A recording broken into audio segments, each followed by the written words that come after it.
Jake Morrison stood in the massive council chamber on Nexus Prime. The room was huge, bigger than any building on Earth. 47 different alien species sat in their special seats, all looking down at him. Their eyes, tentacles, and other strange body parts all focused on the single human at the center. Jake had been Earth's ambassador for 5 years now. He had seen many meetings like this one, but today felt different. Today felt final. The Zephyrian Chancellor Vexkalar spoke first. His voice sounded like metal scraping against stone. "Human Morrison, the Council has made its decision. Your species must accept our new rules." Jake looked at the datapad in his hands. The rules were written there in simple words, but their meaning was terrible. Humans had to give up all their warships. Humans had to let alien observers live on every human world. Humans had to submit to genetic testing whenever the Council wanted. Humans had to ask permission before building new colonies. "These rules will keep the galaxy safe," said the Altarian Prime Minister. Her blue skin glowed slightly as she spoke. "Humans are too aggressive, too dangerous. You need proper guidance," Jake almost laughed. Humans were dangerous? For 300 years, humans had been the ones fighting the real dangers in the galaxy. When the Void Stalkers attacked from deep space, who fought them back? Humans did. When pirates raided trade routes, who stopped them? Human patrol ships. When border wars broke out between alien species, who made peace? Human diplomats and soldiers. But the aliens had forgotten all that. They only remembered that humans were newer to the galaxy. They only saw that humans had fewer worlds than the big alien empires. They thought this made humans weak and unimportant. "The rules are not suggestions," the Vorthak representative said. His 4 arms moved as he talked, each one holding a different device. "You will follow them. If you refuse, we will make you follow them." Jake closed his datapad. He had expected this. The demands had been getting worse for months. First, the aliens wanted to limit human military ships. Then they wanted to inspect human colonies.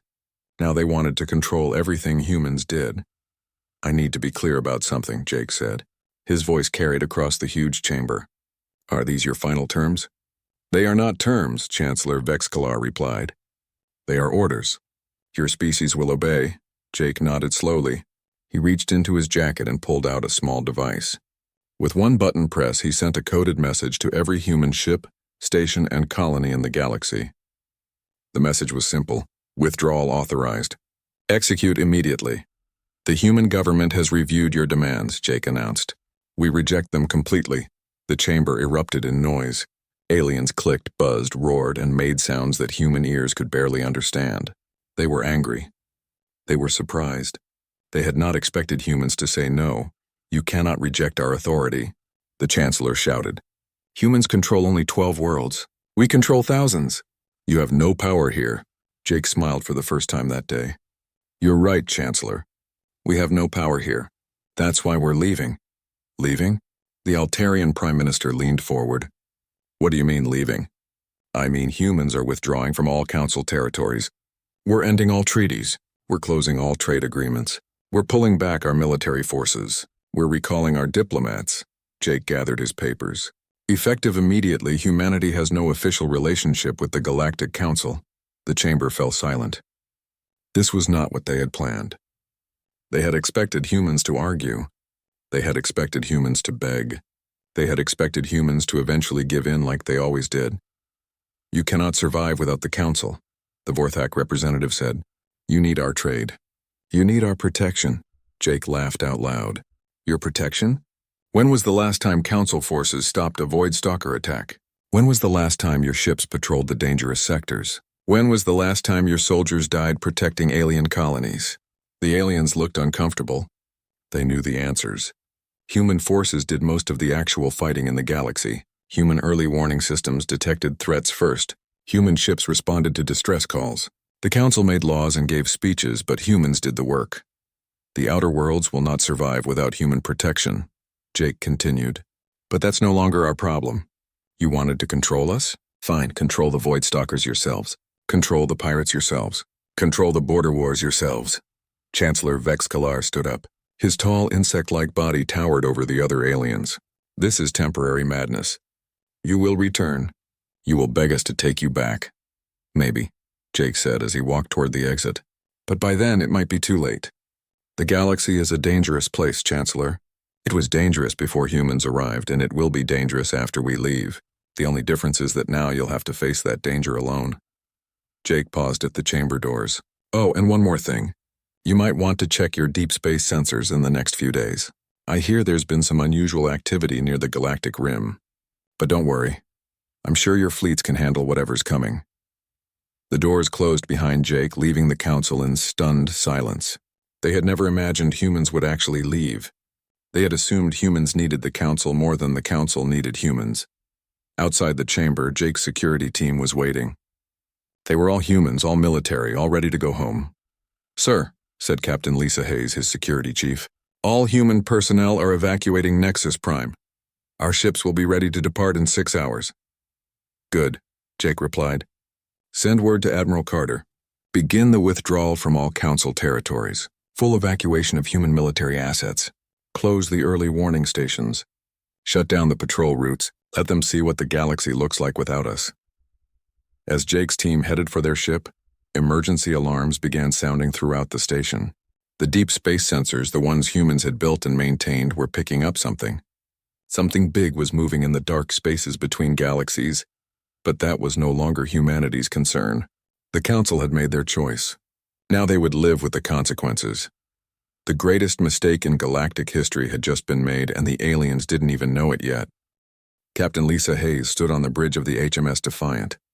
Through the large windows, she could see dozens of human ships preparing to leave Council space. Some were military vessels like hers. Others were cargo ships, research vessels, and colony transports. All of them were going home. "Status report," Lisa ordered. Lieutenant Ryan Clark checked his displays. "All human military bases in Council territory are being evacuated. The early warning stations are shutting down. Trade convoys are being recalled. Diplomatic posts are closing," Lisa nodded. The withdrawal was happening faster than she had expected. Humans were efficient when they wanted to be. Within days of Ambassador Morrison's announcement, every human presence in Council space was packing up and leaving. "Captain," called Communications Officer Amy Foster from her station. "We're receiving emergency calls from 17 different alien governments. They want to know why we're closing the patrol routes. Tell them to contact the Council," Lisa replied coldly. "We don't work for them anymore." The patrol routes had been Lisa's responsibility for 2 years. Human ships traveled dangerous paths through space, protecting alien colonies from pirates and worse things. It was hard work and dangerous work. Many good people had died doing it.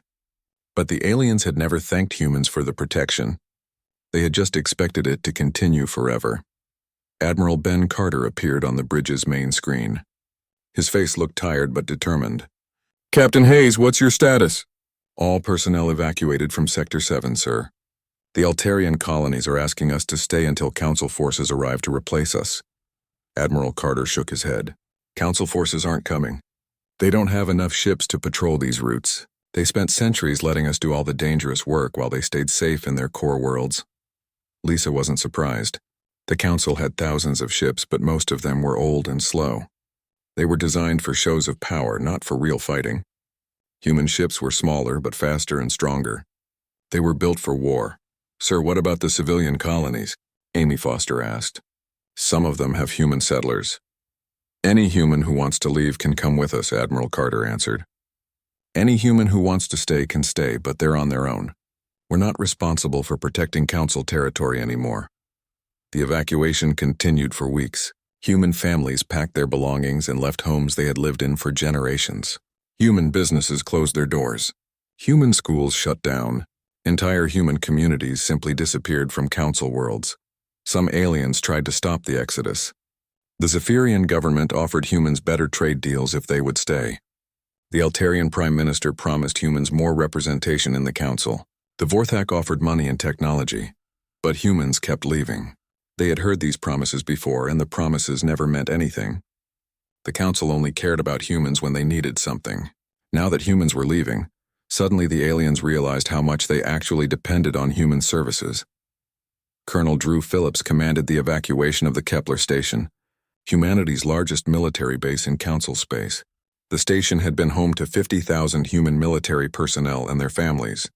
It had defensive systems, repair facilities, and weapons stockpiles that could supply an entire fleet. "Sir," reported Major Kate Wilson, The Council is demanding we leave the station intact. They want to use our facilities for their own forces. Drew laughed bitterly. They want us to give them a military base worth billions of credits? After they just tried to make us their servants? He shook his head. Strip everything useful. If we can't take it with us, destroy it. The humans were very thorough. They took every weapon, every piece of advanced technology, every computer system. What they couldn't take, they made sure no one else could use. When the Council forces finally arrived at Kepler Station, they found empty rooms and broken equipment. The same thing happened at every human installation. Research stations were stripped of their scientific equipment. Communication arrays were dismantled. Defensive platforms were either moved or destroyed. Humans left nothing behind that the Council could use. But the most important loss was the early warning network. For decades, human ships had patrolled the galactic rim, watching for threats from deep space. The Void Stalkers came from the dark regions between galaxies, and only human sensors were sensitive enough to detect them coming. When the humans left, the sensors went dark. The patrol routes were abandoned. The communication relays were shut down. For the first time in 3 centuries, the galaxy was blind to what lurked in the darkness beyond its borders. Admiral Carter watched the final evacuation from his flagship, the HMS Retribution. The ship was one of humanity's newest and most powerful vessels. It carried weapons that could destroy entire fleets and armor that could resist almost any attack. Ships like this had kept the galaxy safe for generations. "Sir," reported his aide, Colonel Sam Rodriguez, "the last human outpost has been evacuated. All personnel are accounted for. We're ready to begin the journey home." "What about the monitoring stations?" Admiral Carter asked. "All shut down, sir. The deep space sensor network is completely offline." Admiral Carter felt a moment of regret. Those sensors had saved countless lives over the years. They had given early warning of Void Stalker movements, allowing evacuation of threatened worlds. Without them, entire planets could be destroyed before anyone knew there was danger. But the Council had made their choice. They wanted to rule humans instead of working with them. Now they would have to face the consequences of that decision. "Set course for human space," Admiral Carter ordered. "All ships maintain formation. We're going home." The human fleet began its long journey back to Earth and the other human worlds. Behind them, they left empty space stations, dark sensor arrays, and unpatrolled trade routes. The Council had gained control over humans, but they had lost the protection humans provided. As the last human ship disappeared into hyperspace, emergency alarms began sounding on alien worlds throughout the outer territories. Something was moving in the darkness beyond the galactic rim, something big and hungry and ancient, but there were no human sensors to track it, no human ships to investigate, no human forces to respond. The galaxy was on its own now, and the darkness was full of teeth. 3 months after the humans left, the Galactic Council met in emergency session. The same chamber where Jake Morrison had announced humanity's withdrawal now buzzed with worried voices. But not everyone was concerned about the human exodus. Chancellor Vex Kalar stood at the center of the room, his insect-like body tall and confident. "Fellow council members, we gather today to address the minor disruptions caused by humanity's departure. I want to assure everyone that these problems are temporary and manageable." The Altarian Prime Minister shifted uncomfortably in her seat. "Chancellor, 17 trade routes have been closed. Pirate attacks have increased by 40%. 3 border conflicts have started since the humans left." "Growing pains," the Chancellor replied dismissively. "We managed the galaxy for thousands of years before humans arrived. Their absence simply returns us to the natural order of things." Zixthul, the Vorthak representative, agreed enthusiastically. His forearms gestured as he spoke. "The Chancellor is correct. Humans were useful servants, nothing more. We have superior technology, superior numbers, superior wisdom. What could 12 human worlds threaten us with?" Many council members nodded in agreement.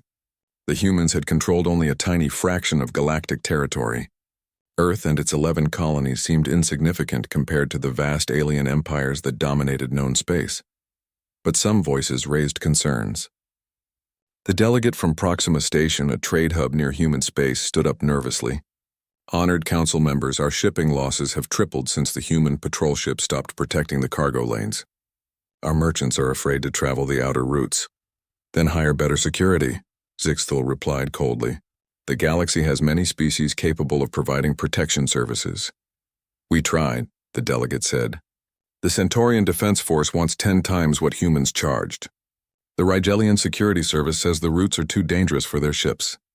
Chancellor Vex Kalar waved dismissively. Market forces will solve these temporary issues.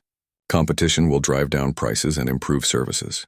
The humans kept prices artificially low by subsidizing their military operations. The truth was that humans had never charged much for protecting alien worlds. They had done it because it needed to be done, not because it was profitable. Human patrol ships operated at a loss, funded by human taxpayers who believed in keeping the galaxy safe. But the Council had never understood this. They thought humans protected alien colonies because humans gained something from it. They could not imagine that a species might help others simply because it was the right thing to do. The meeting continued with reports from various sectors. Trade was down, but not catastrophically. Several small wars had started, but nothing the Council couldn't handle. Pirates were more active, but local defense forces were dealing with them. You see, Chancellor Vex Kalar said proudly, the galaxy continues to function without human interference. If anything, we are more efficient now that we do not have to consult with human representatives on every decision. The Betelgeuse ambassador raised a tentacle. What about the early warning systems? The Deep Space Monitoring Network has been offline since the humans left. Unnecessary paranoia, Zixthol replied. The humans claimed to protect us from threats that barely existed. When was the last major Voidstalker incursion? 50 years ago? 100? These so-called dangers were greatly exaggerated. This was partly true. Voidstalker attacks had been rare in recent decades. The creatures from deep space seemed to operate in cycles, disappearing for long periods before returning in greater numbers. During quiet periods, it was easy to forget how dangerous they could be. The humans had never forgotten. They maintained their vigil even when nothing was happening, watching the darkness between galaxies for signs of movement. It was boring work, but humans understood that boredom was better than being caught unprepared. I propose we establish our own monitoring network, suggested the Altarian Prime Minister. Something to replace the human systems. Expensive and unnecessary, Chancellor Vex Kalar decided. Our existing planetary defense systems are more than adequate. If threats appear, we will detect them in time to respond. The Chancellor was confident because he had never faced a real crisis. The Zephyrian Empire had existed for 2,000 years, growing slowly but steadily. They had fought wars, but always against enemies they understood. Pirates, rebels, competing empires, these were familiar threats. The Voidstalkers were different. They did not want territory or resources or political power. They wanted to consume everything in their path, converting matter into energy to fuel their endless hunger. They could not be negotiated with, bribed, or reasoned with. They could only be fought. And fighting them required the kind of military thinking that most Council species had never developed. The aliens were used to ceremonial conflicts with complex rules and limited objectives. Human warfare was simpler and more brutal. Find the enemy and destroy them completely.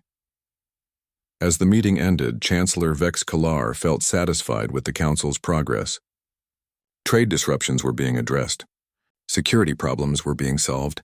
The galaxy was adapting to life without humans, just as he had predicted. Excellent work, everyone, he announced. I believe we can declare the post-human transition a complete success. The Council members filed out of the chamber, most of them sharing the Chancellor's optimism. A few still worried about the problems caused by humanity's departure, but even they believed the issues would be resolved in time. None of them knew about the signals their deep space sensors would have detected if the sensors were still working. Far beyond the galactic rim, in the cold emptiness between star systems, something ancient was stirring. Ships the size of asteroids were beginning to move, following paths that would bring them into contact with inhabited worlds. The Voidstalkers were returning, and this time, no one was watching for them. The last major incursion had been stopped by human forces before it could reach the inner systems. Most Council members had never learned the details of that conflict. They knew the threat had been eliminated, but they assumed it had been a group effort by all galactic civilizations. In reality, human ships had fought the Voidstalkers alone while alien fleets stayed safely in their home systems.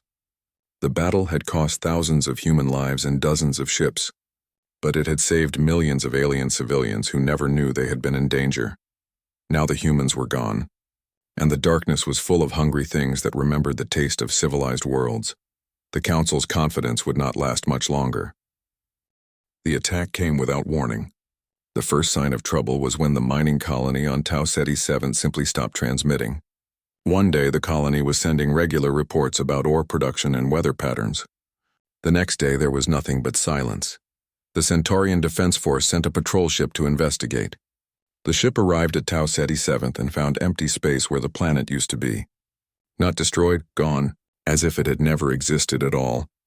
The only trace left behind was a faint energy signature that their sensors could not identify. Captain Neil Brooks of the patrol ship Starfire sent an emergency message back to Centaurian Command.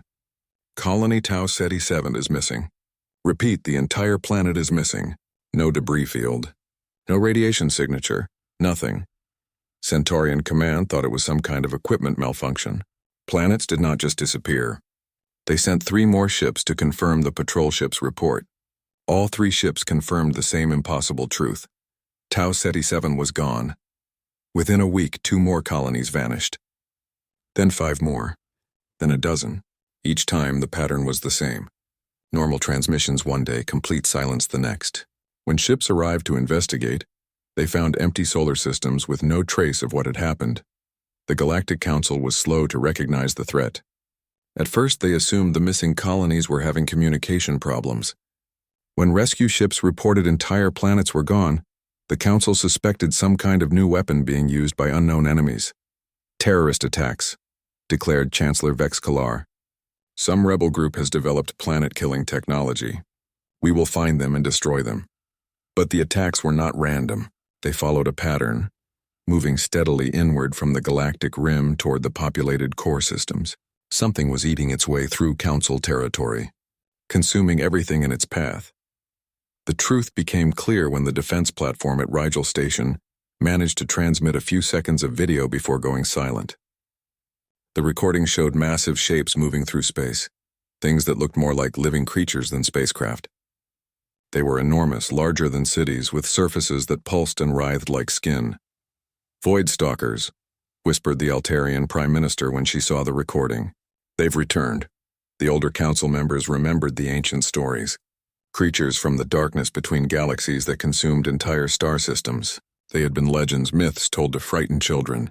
Most aliens believed they were just stories invented to explain natural disasters and unexplored phenomena. But the humans had never treated them as myths. Human deep space monitors had tracked Voidstalker movements for centuries. Human military forces had developed specialized weapons and tactics for fighting them. Human early warning systems had detected their approach long before they reached inhabited worlds. All of those systems were gone now. The humans had taken their knowledge with them when they left. Commander Alex Turner led the first major fleet sent to engage the Voidstalkers. His task force included ships from 17 different alien species, the largest military force the Council had assembled in decades. They were confident that their advanced technology and superior numbers would easily defeat whatever primitive creatures were attacking the outer colonies. The battle lasted exactly 14 minutes. The alien ships opened fire with energy weapons that could shatter asteroids and plasma cannons that could melt battle armor. The weapons struck the Voidstalker bioships directly, creating brilliant explosions that lit up space like small suns. The creatures were not even scratched. Instead, the bioships responded with weapons of their own. Streams of acid that dissolved metal and ceramic armor. Tendrils that wrapped around spacecraft and crushed them like insects.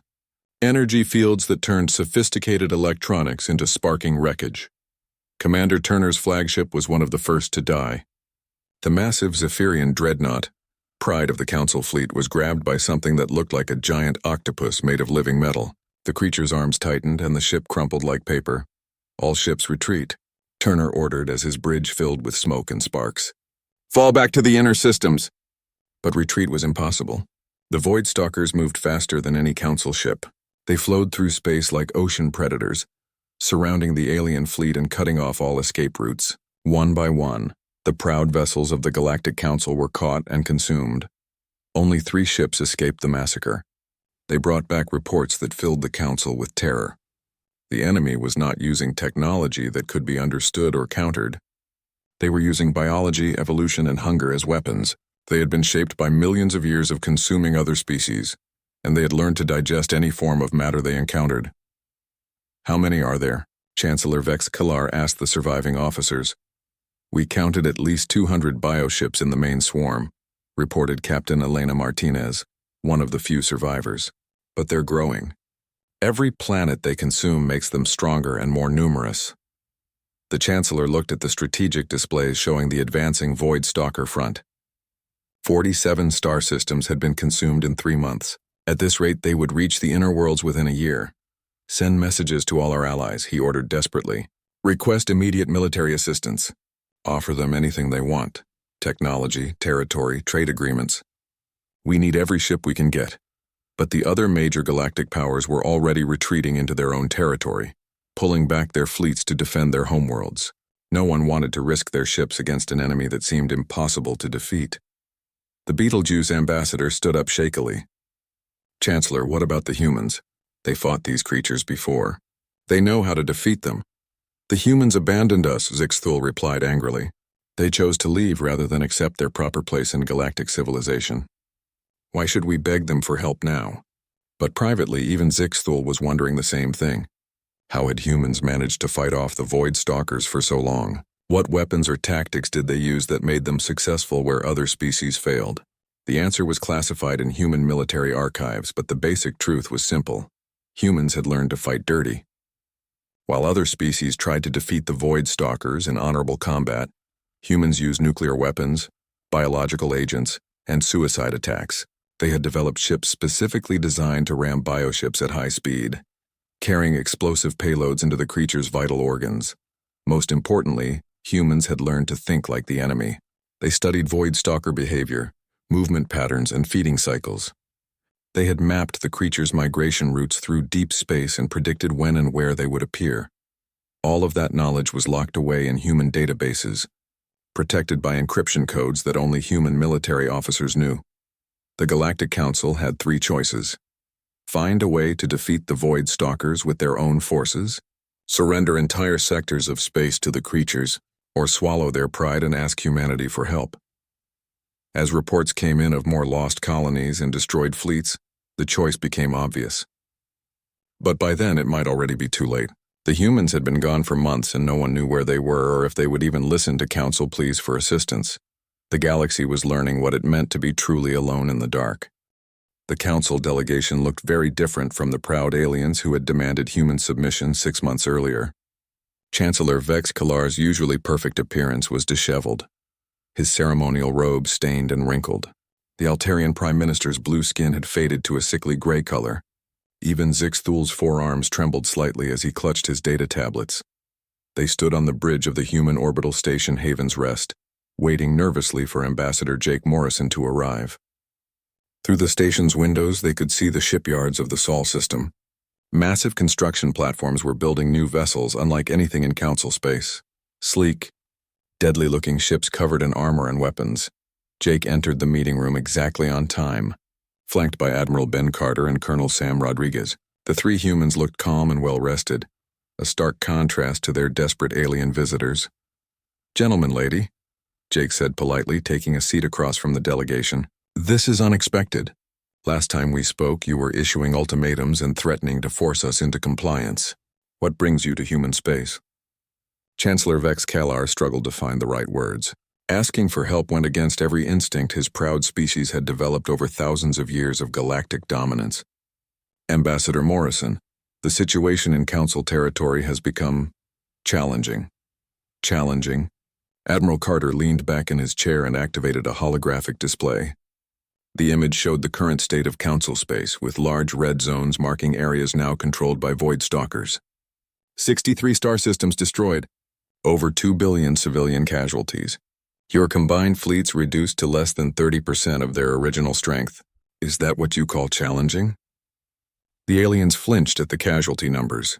They had hoped humans might not know the full extent of the disaster, but human intelligence networks were apparently still operating in Council territory.